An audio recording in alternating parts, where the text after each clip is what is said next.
Welcome to Sports Extra, your premium online sports show. My name is Rumbo Chakreka, I'm your host, and today I'm joined by two great guests. Mr. Titch was with us for one of the other episodes, and Sydney Savano comes and joins us for his first episode with us. You can expect to see these gentlemen for more and more discussions and debates, but let's just quickly run through what we'll be looking towards.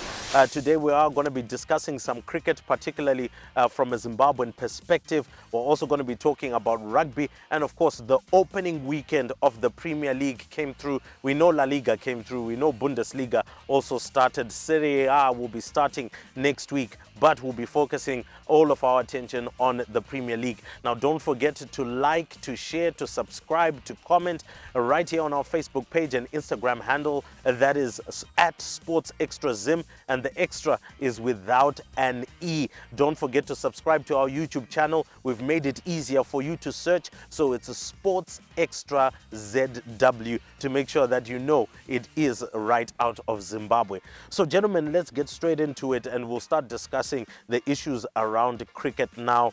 We'll start off in Namibia before we then go to our next tour, and Namibia isn't the best place to be starting with right now, but nonetheless, and I'll start with you, Sydney, here.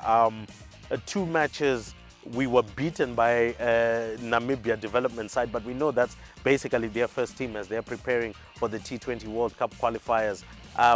Quite an embarrassing thing for Zimbabwe, regardless of the fact that it's an emerging side.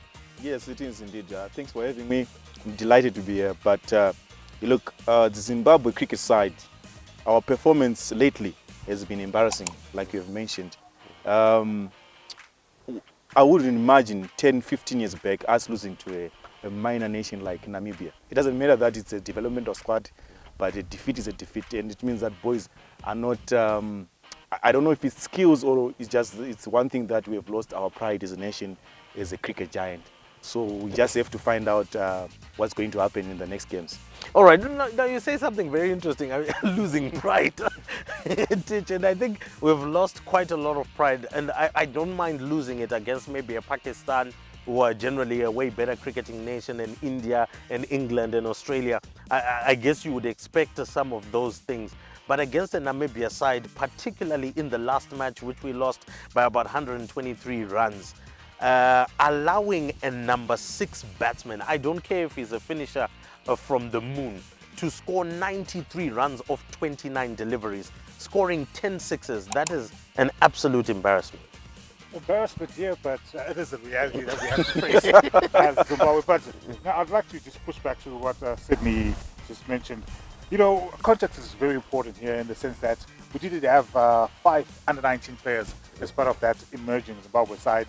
And you look at the senior players, it's a Kevin Kasusa who's more suited to the longer version of the game. A Chamuchi Baba who hasn't really sparkled. I think he's just trying. I think they're just entertaining him. Probably he's got a contract. I don't know why they're keeping him.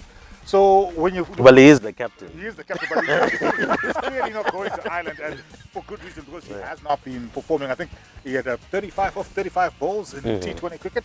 I think you would have expected those guys to put up big performances. Then you factor in the youngsters who haven't played cricket in almost 2 years. Yes, they're under 19, so they last played when they were probably like 16. Now they're like 18-year-olds, 19-year-olds. So to expect them now to come through and then just go straight into a game, even if it's Namibia, I was always going to be an uphill task. So I think that context is really key. Although when it's come to Zimbabwe cricket, I feel like mentally we're not where we're supposed to be, and that might have a lot to do with the coaching structures. Because we've seen it with the young players, the Milton Shumbas, the Wesley Manderes, when they've transitioned into the senior team. You know, they always impress at the under-19 level, you know, when they're playing domestically. But when they move into that senior dressing room, you know, you kind of question the culture that's there. And maybe the kind of advice that they're getting, or the kind of technical assistance that they're getting from the technical team. I think that's where maybe we're lacking slightly. Dagi Hondo, Stuart Matsikinyere, Larsland, Rashput, are they the right people to be taking us forward? I think that's where my question is. I think the direction that's being taken by Zimbabwe Cricket, with Hamilton Masaka, the director of cricket, I think was given a mandate by the board to try and map out a plan. Just dropped BT and Raza from the T20s, trying to infuse a lot of youngsters into that T20 format. And I think idealistically that will be the right way to go. but without the right technical support, it might just be repeating the same thing over and over again, and we'll have raw talent that fails to progress to world-class talent. All right, you pointed out something quite interesting, and you can also comment here, particularly in the comment section, and we will definitely read those through within the next episodes. But I mean, whilst talking about this, and I'll come back to you, Sydney, and Titch mentions something very important. Idealistically, it would be great to then say, okay, you know what, Brendan Taylor, Sikandar Raza, but are these the kind of formats maybe that you want to drop them out of? Considering the fact, like, when we look at the IPL, I mean, you've got like a Mahendra Singh Dhoni. He's going to be there to finish off the IPL season this time round. He's going to be there. We had like the likes of the Shane Watsons that were there, older statesmen, particularly in T20 leagues. And you want these guys to then help the youngsters, for example, like a Wesley Madevere, who has shown promise in the T20 format, to then help that youngster reach a century. Because clearly in that game against Bangladesh, I believe, where he hit 73 or 52, he should have been able to go on and hit the 100 because the balls were there, the time was there for him to do that, and maybe would have had a better score. But away from that, we're saying we need some of these senior players to be carrying on, because in Test cricket... But we do have senior players. Sean Williams is still there. Who else? But, and then who else? You say that their role is to mentor the youngsters, right? Yeah. And if we're going on a path where we're saying we want to push the youngsters into this format, we don't need to carry all the senior players. But look, you might argue, if your argument is it's supposed to be BT and Raza over Sean Williams and Craig Evans, that's a different argument. But if you're saying that, which would be dangerous. What is the benefit of a BT playing in the IPL for us? It's beneficial for him personally. I mean, at 35, 36, he's probably not going to be there to play in the next T20. But look, the one thing that I have with our current crop of players, they have to earn their jersey. It's not about age. You know what Sikandar Raza is going to bring on the table? No, but what did he bring? Look, what did he bring on the table in the last he was still struggling for fitness. Exactly. No, but he was struggling for fitness. Decision making is where my bone of contention is. But he wasn't the worst performer. Totally. Yeah, he wasn't the worst performer. Totally. Yeah. I'm not going to say that, but like, you're a senior player. You've been brought in to be the captain. Blessing Muzarabani has shown time and time again with the new ball, especially in the shorter formats, that is the best opener. And you decide, an off spinner, you decide to come in and open the goal. You give away with the ball, you give away 15 runs. The reason that is poor decision making. No. The reason why he can did that that. guy mentor- Okay, no, Titch. The reason why he took that decision is because Blessing Muzarabani is the only reserve you have in the bowling tank. Yeah, in order to actually take any wickets. Look at the rest of the bowling lineup. This was a T20 Look game, at man. them. He's shown it in the Pakistan Super League. He's shown it with that super over win against was it Pakistan or Sri Lanka last time around. Pakistan, so I'm saying, like, we're opening. I'm not saying you should have let Blessing Muzarabani use up his first 5 overs, but Blessing Muzarabani has shown that he is up there with the best in the world. With the very first over, he is very effective. So why we ended up losing that game narrowly? All right. Well, okay. All right. Okay. But okay. I think it's a reflection. What I want to say is, you see, the youngsters have to end their jersey. I'm really sick and tired of this culture. So let's promote the youngsters. They have to end the jersey.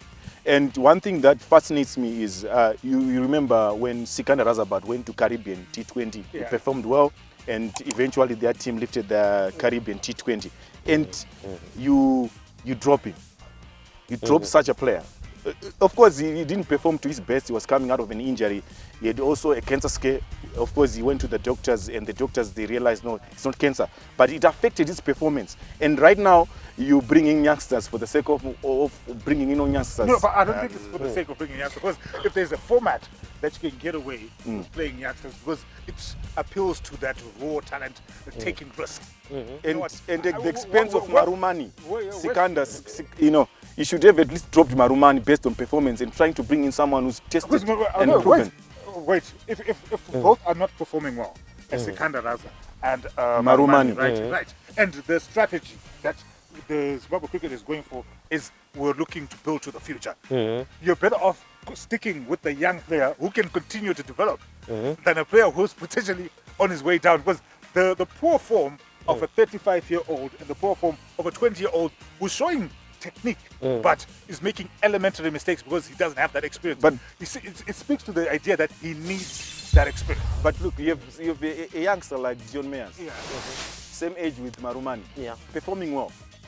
and then you have Marumani, who struggled to score a double digit in 3 series. Yeah, but So but you'd Rwanda rather, has because come up with a good we should domestic performance. look. It's like Zimbabwe cricket. They think that they're existing in their own space. There are points at stake. Have you looked at our rankings lately? Yeah, number We are 13. in the bottom 2. Yeah. Agree. And Number 13. it seems as if everyone is playing cricket, is catching up with us, and is leaving us behind, which is a big problem for Zimbabwe. Which is a clear Which is why I reflection, think Titch. we need to press reset because, right, we want to keep relying on BT, we want to keep relying on Sikandar Raza, Sean Williams, Craig Evans. Fair enough. If we're looking at the immediate future. Yeah. But I'm saying, look at what Bangladesh have done. Bangladesh are the current under-19 world champions. Yeah, agreed. And it's even reflecting in the way that their senior team is performing. So I'm saying, my argument is like, as Zimbabweans, even with BT playing, even with Sean, Craig Irvine playing, with Sean Williams playing, we're still losing. So I'm saying, like, why not? Fair point. Why not have a situation where we go like, you know what, guys, in these next couple of seasons, because realistically, were we ever going to make it out of that direct qualification? Only 8 teams, including the hosts, are qualifying from the Super League out of 18. Realistically, even with our best players, where we going to be qualifying directly? Our best chance was through the qualifiers, which we're going to host. So I'm saying that if we're going through that pathway, we don't have a lot of opportunities to play against all these countries. Why not give this Marumanis, who's done well on the domestic level, but we've seen Yeah, they should play in the A squad. No, but I'm saying, should be- but the A squad is not getting matches. If we have 8 matches, fine. You know So what? why didn't this is my Marumani thinking. then go to Namibia? Namibia. Going to Ireland. No, he shouldn't. He shouldn't was be supposed going to be to in the Ireland. team that is in Namibia. Look, I appreciate the youngster. We're getting it mixed Okay, up, guys. Titch, We're getting it quickly, we're yeah, getting yeah. mixed up. Because remember, Sikandar Raza and BT have been dropped from the T20 side. We are not going to the T20 World Cup.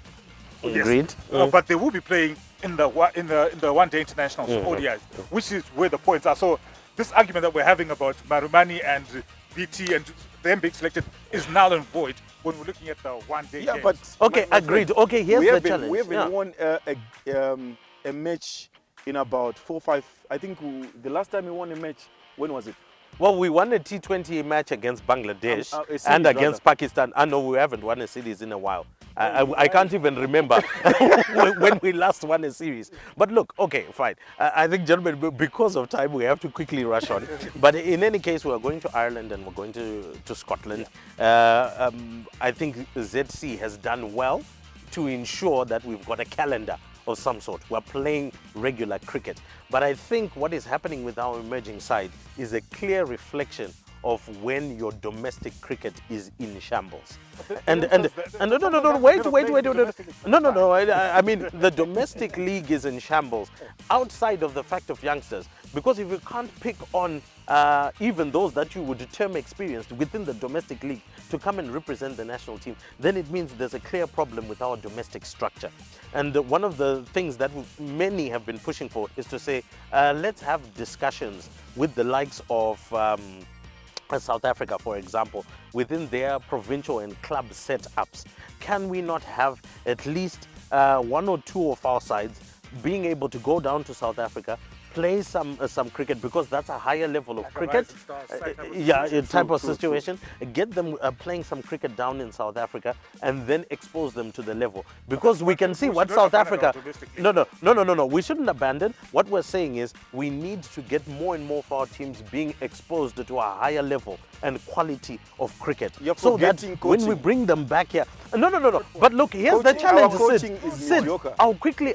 No, coaching isn't necessarily mediocre. Mediocre is In the being very polite. no, It's no, mediocre. no. Let me say why it's not mediocre. Here's the challenge with coaching. Coaching, I feel, is more of an implementation execution issue.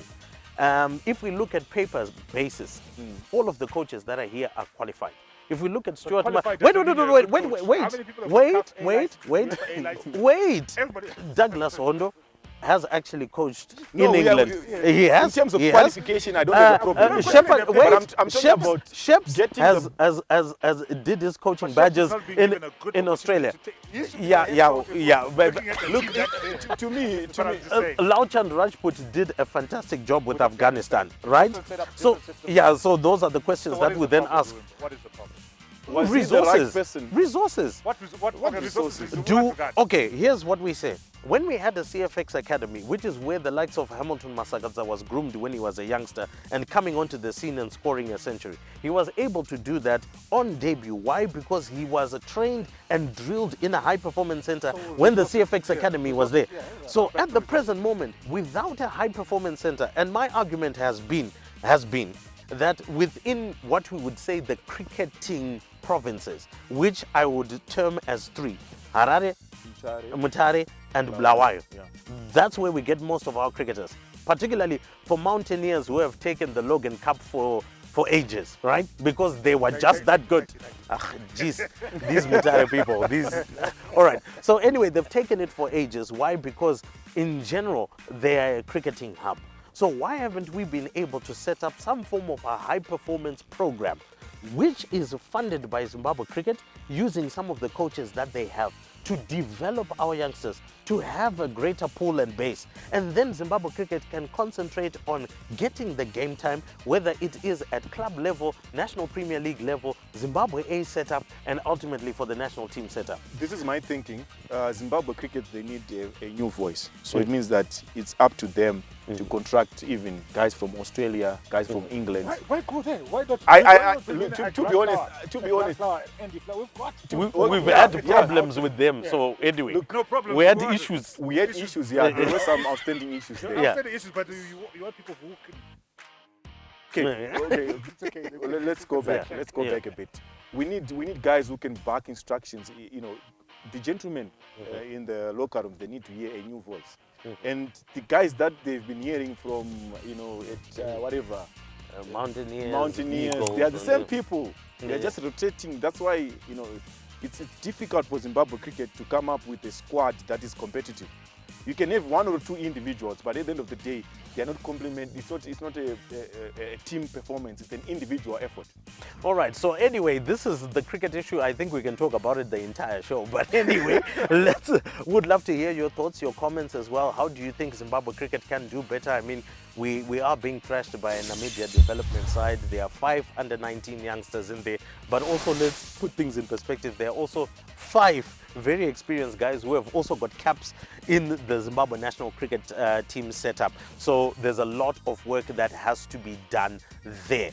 Well, we did say we're going to be talking about some rugby issues as well as a Premier League review, but don't forget to like, to share, to subscribe, to comment. YouTube, Facebook, Instagram, we're on all of those platforms, so make sure that you do so. We're going to take a short break, and when we come back, we're going to be discussing rugby as well as the Premier League review.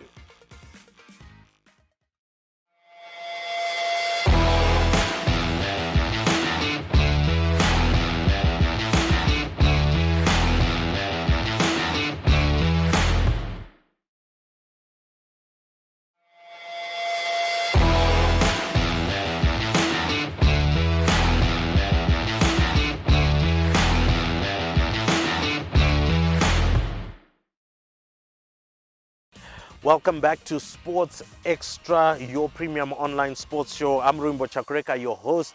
I've got Mr. Tich here and I've got Sydney Sawanu as well joining me in the conversation. Very heated talking about the cricket. But anyway, let's move over to rugby. So we saw the Bledisloe Cup, which is part of the Rugby Championship.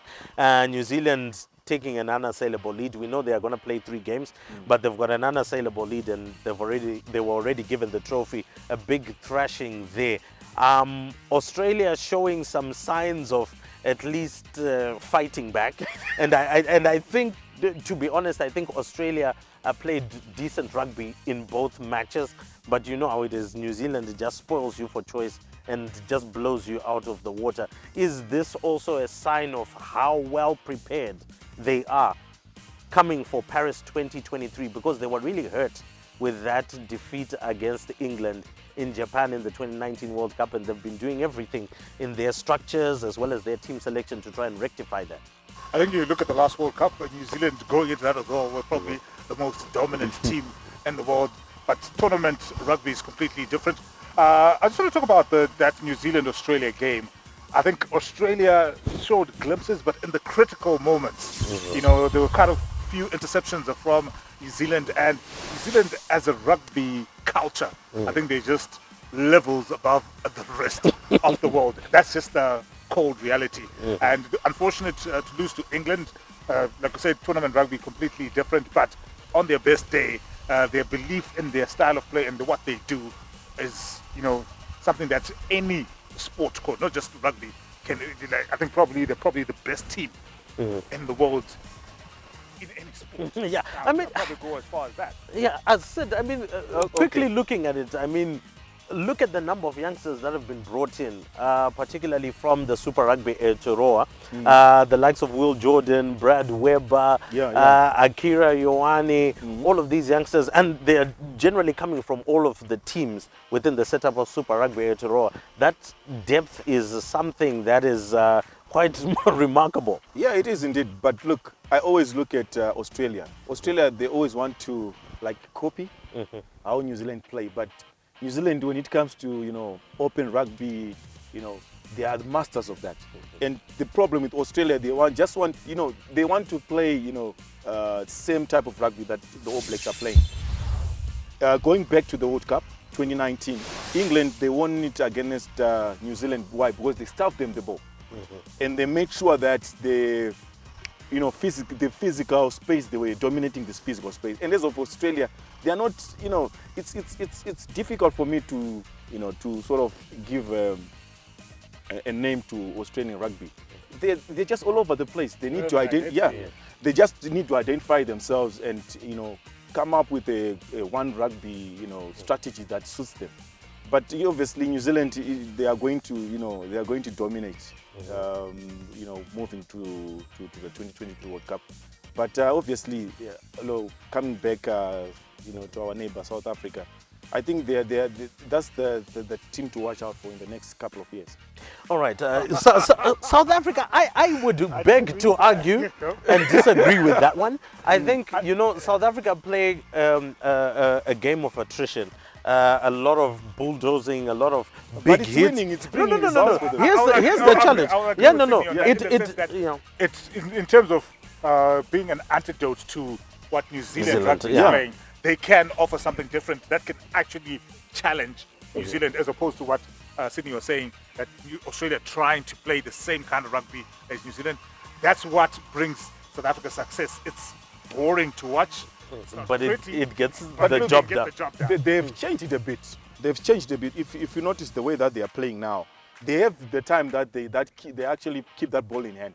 But when it's time to dominate that physical space, they are making sure that you will not have an inch of space. They will make sure that the bone crunching tackles are coming in. That's my frustration.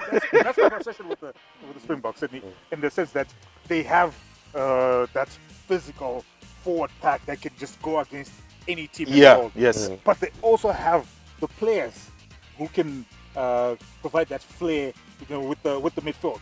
And who can finish. But the problem is with the playmakers. The playmakers, like that transition from doing those phases with the forward pack and then transitioning the ball to your midfield. And into your, but look, so you feel Andre Pollard and Damian Dialindi, who are basically the fly-off and first center, and then of course you've got your Faf de Klerk from a scrum half point of view. You feel that maybe they are not creative enough to allow the Makazole Mapimpis, the Arms, and the Cheslin Colbys to do what they have to do. But they're more focused on driving the phases with the forward pack than making it a fluid game that involves both the backs and the forward pack. That's the way that one of the things that Rassie Erasmus, the things that he mentioned before he was coach, is we want to play our brand of rugby, but at the same time, we are trying to mix it up with what other nations are doing. Obviously, New Zealand was in the bracket. But look, I think he's done that. But I'm happy that they've sort of changed the way that is the Springbok. If you compare this Springbok squad to that Springbok squad of what's his name, the guy who came and coached Zimbabwe, Peter de Villiers, and all other guys. Yes, it is the same Springboks, but they have that glimpses of keeping the ball the ball in hand. So yeah, I'm really happy with the way that they're playing. And You're a Springboks fan. no, I'm just talking from Clearly a Springboks No, fan. look, Yeah.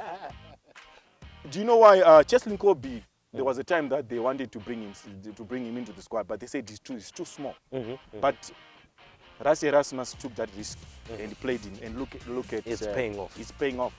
Yeah, look, I think ultimately it is paying off, and I'm sure as we're going to be watching the Rugby Championship moving forward with the South Africa-New Zealand game coming very soon.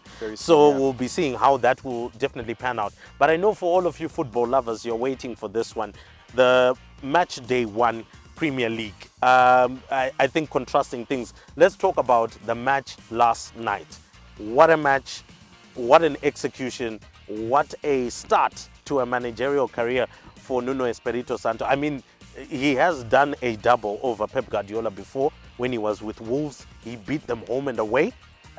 Somehow he's got a little bit of a measure of Pep Guardiola, and Tottenham Hotspur winning that 1-0. Personally, my man of the match in that match was Japhet Tanganga. The way that he was able to make Sterling quiet. Jack Grealish tried that side and even switched sides. Angakavarirwa mngoma naye. I think Japhet Tanganga really showed that he deserves to be there. Yes, and not forgetting about the Sports Extra Fantasy team. Today we are making the announcement. In fact, we might as well make the announcement now. The Sports Extra Fantasy League has got a sponsor, and we are going to be giving away $200 for the winner at the end of the season. So at least there's something to fight for. Already there are 94, and guess where I'm anchored at number 94 because I didn't change my team on time, and so I suffered for that. But ultimately, I mean, you said he's in your fantasy, but what a performance by Tottenham Hotspur. A performance, Song Heung-min, man. Oh, man, it's been absolutely fantastic. And I think what I liked about that game, obviously, Nuno Espirito Santos, with his time with Wolves, he showed that he's a very good coach, and now he's got a better squad. And I'm not surprised that he was able to deliver, get one over Pep Guardiola. But for Spurs, for Daniel Levy, I think they would have been smiling because they showed Ear that to ear. they can live without Kane. And if they get that 150 million that they want for Kane, you know, you can imagine how they can beef that squad up. That's already doing well. And for City, I think they'll be looking and thinking, you know what, Shake, get that checkbook out. They were blunt. Yeah. I think I remember by the time they went to halftime, zero shots on target. I'm not sure how many they ended up with. So they were really blunt. Jack Grealish, a product of the British hype. He's a good player. I'm not taking that away from him, but I think yesterday he showed that, you know, it's not as easy to transition into a team like that. And yeah, kudos to Nuno, deserved it. And I think Spurs, if they maintain the squad that they have and they can spend some of that Kane money, if they do They get it. but Yeah. I think they're a better team without Kane. But the question is, will they get the Kane money? Sydney, will they get it? It's tricky because look, over 150 million. You don't know if that player is going to spark or that player is going to flop. You don't know. It's risky, but I think for Kane, he has made that move. I think it's late. There was a time that, you know, most the so-called traditional Big Four teams, they wanted this signature, but I don't know why he's stuck with Tottenham up to this season, where he's almost 30. Well, I can give you a simple reason. You sign a 5-year contract when you're 24, and then But you they were expect. willing- and they were willing how to- do you they were sign? willing to But get here's him the out. thing: if you see the kind of quality that you're producing, 20+ goals every single season, you don't go out and sign a 5-year contract with Tottenham. You know Real Madrid will most probably come knocking, a Barcelona or whatever, any one of those teams, top quality teams. So if you sign a 5-year contract, you're tying yourself down, and Daniel Levy will not let you off the hook unless that contract comes to an end. So I kind of feel that he made that as a huge mistake. But also, just coming back to like what Titch said, the false 9 issue, Sydney, it's not working. Pep Guardiola tried it in the Champions League final.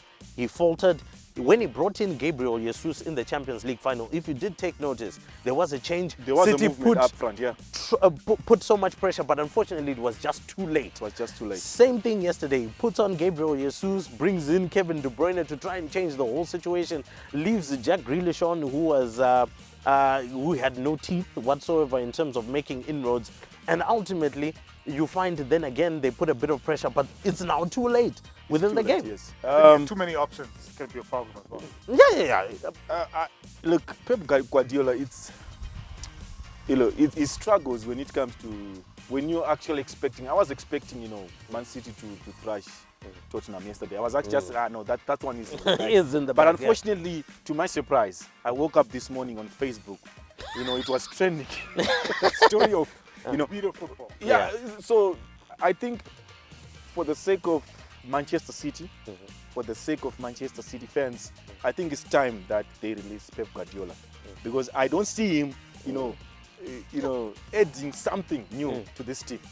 I don't think it's a Pep problem. I think Pep Guardiola just needs to get out of his own way. I don't think we should go as far as saying that. Trust me. But Sid is actually pointing to that fact. He will not get out of his own way. Pep Guardiola will play the same football where he wants everybody to be a ball player.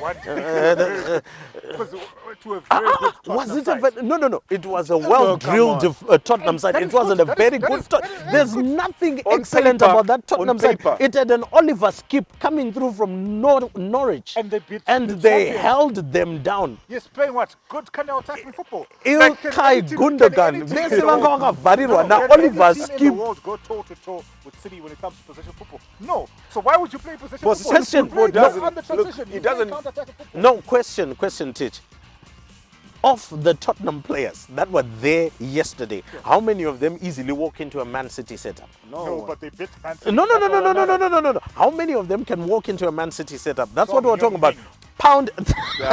All right. playing Pound for pound. There are Strength very for few strength. players. Come on. There are very few players, if any, that would be able to walk That into that gentleman City from South setup. Korea, But if they are he's a better lucky, he'll team. make it on the Yesterday bench. Well, anyway, yesterday. But anyway, there were also big victories. So let's quickly wrap this up. There were also big victories for the others that have been widely tipped to be in the top four. So Man United with a 5-1 win, Liverpool with a 3-0 win, Chelsea as well, also starting out of the blocks pretty well. And this is without Romelu Lukaku as well with a 3-0 win. So you kind of expect all these three as well to maybe light up. But the question for Manchester United, whilst it's also some others who are tipping it to take the title, is consistency. Can Paul Pogba deliver that kind of Leeds performance throughout the season? If he plays in that left-sided midfield role, yes.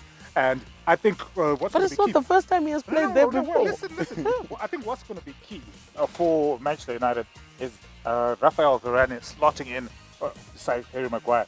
I want, what's his name? Ole Gunnar Solskjaer to drop one of the dealing fish. It has to be Fred. And then probably bring in Donny. Donny van der Beek. Van der Beek. And then we'll be more creative. Because we are creating chances.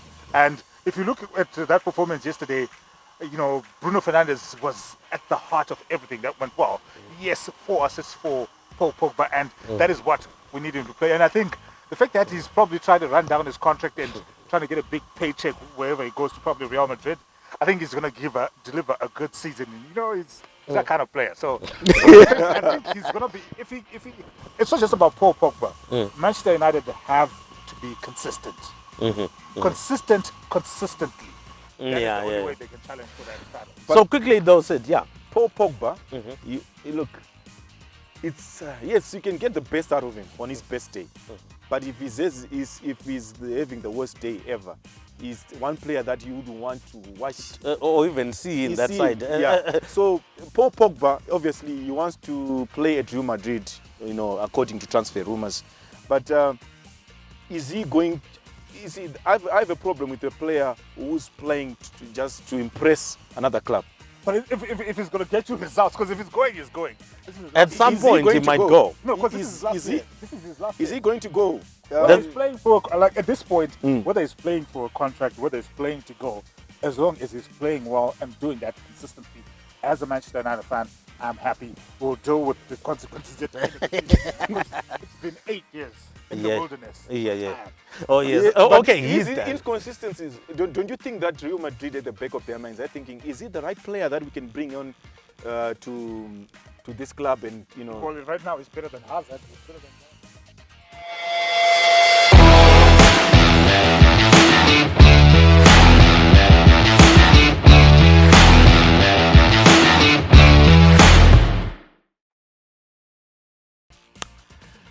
So, all right, let's bring it all to a big landing. We've spoken about cricket, we've talked about rugby, and of course the Premier League review. And we were just discussing particularly on the big sides and their particular performances. Manchester United 5-1 against Leeds. I mean, Nika Yaifara 5-5. And then, of course, for Liverpool, the Scousers, they also picked up a 3-0 win. And Chelsea picked up a 3-0 win against Crystal Palace as well. So interesting times. Most of the big teams got out of the blocks in the time at a good moment. And I think Manchester City has set that set that standard in particular. Get out of the blocks quickly, get this huge lead whilst everybody else is saying, we're coming from the pre-season, we're settling in. Yeah, but it seems as if it's going to be interesting. I was just talking to Teach off here that this season is going to be an interesting season. Arsenal, yeah. We forgot about Arsenal. Results are not coming forth, and because it was surprising to Arsenal, especially losing to a newly promoted surprising, really? side. Surprising. Really? Yeah, surprising. I don't know what was surprising. It's a newly promoted side, guys. I mean, I thought that Arsenal, they were going to walk away, comfortably, but unfortunately losing convincingly by 2 goals to. It wasn't a surprise. To me, it was a surprise. Come on. Yeah. I know it's Arsenal. Yes, against Tottenham, we would expect them not to win. Against any other side that has got experience playing in the Premier League, but losing to a newly promoted side, I thought it was embarrassing. And obviously, President Paul Kagame, they had to say, guys, come on. Yeah. Come on. Because on, guys, come on. Yeah, but look, Liverpool, I'm really happy that Virgil van Dijk is back and they have a clean bill of health. All the players that were injured from last season, they're all back. So we should be expecting a very tough Liverpool side this time around. And obviously they are boasting of Ibrahim Konate, 1.94 centimeters tall. He's quite as tall as just as Van Dijk. There is going to boost their CB position. But yeah, Liverpool, they are looking strong. Yeah, looking strong. And quickly also talking about it before we really shut things down, Tich. Liverpool seem to have reverted to the heavy metal style of football, so to speak. Particularly now that they've got trust in the fact that VVD is back to make sure that the defense is organized. So do you think that this time round they can be able to sustain that high level of football that they played? I mean, we can say close to almost like 3 seasons back, they were playing that kind of football, and then they settled into more of a slightly cautious approach. Yes, they would counter-attack, but a bit more cautious in the sense that they would really build up play. Do you think that Liverpool will be able to do that this season? I think they definitely have the resources to do that. I think they'll pick and choose the games where they will decide to play that rock and roll style of football. Because I think Jurgen Klopp, as a coach, has matured. They look at the age of that particular team. They're not as young as they were 3 seasons ago. But Virgil van Dijk, like Sydney has pointed out, like you pointed out, I think it is the key part of that defense. Because if you look at last season, Trent, Alexander-Arnold, Robertson, they were exposed a lot because they didn't have that guidance from the middle from Virgil. So even going forward in terms of how they play with their wing backs, Virgil is very key to that in terms of how he organizes and leads that back four. So just having Virgil back is going to be a game changer. Although the fact that teams probably have a better understanding of that so-called rock and roll football or the way Liverpool play, Jurgen Klopp will have to be more diverse in how he sets up his team, and I think Diogo Jota is going to be key to that. I'm interested to see how Konate will fit into that. We know he's big. I've not really seen him play that much, so I'm keen to see what element he's going to bring to that Liverpool team. But Liverpool, Chelsea, Man City, and Man United, those will be my top 4 teams.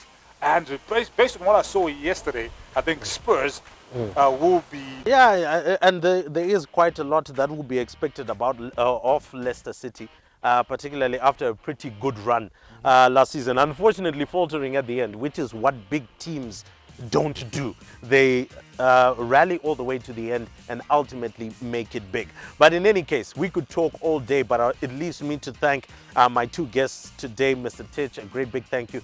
Sid, thank you so much for coming through. You'll be seeing more and more of them on this show. This is Sports Extra, your premium online sports show. I'm your host, Ruimbo Chakureka. So don't forget to like this particular video, comment on this video. We would want to hear your thoughts and comments, particularly on the weekend reviews of all of the footballing action. And yes, La Liga fans, Bundesliga fans, as well as Serie A fans, don't worry, we won't leave you out. We'll definitely make sure that we make room for you on this show. So Facebook, Instagram at Sports Extra Zim, the extra without an E, and then our YouTube channel, Sports Extra ZW. You definitely won't get lost. But until next time, cheerio.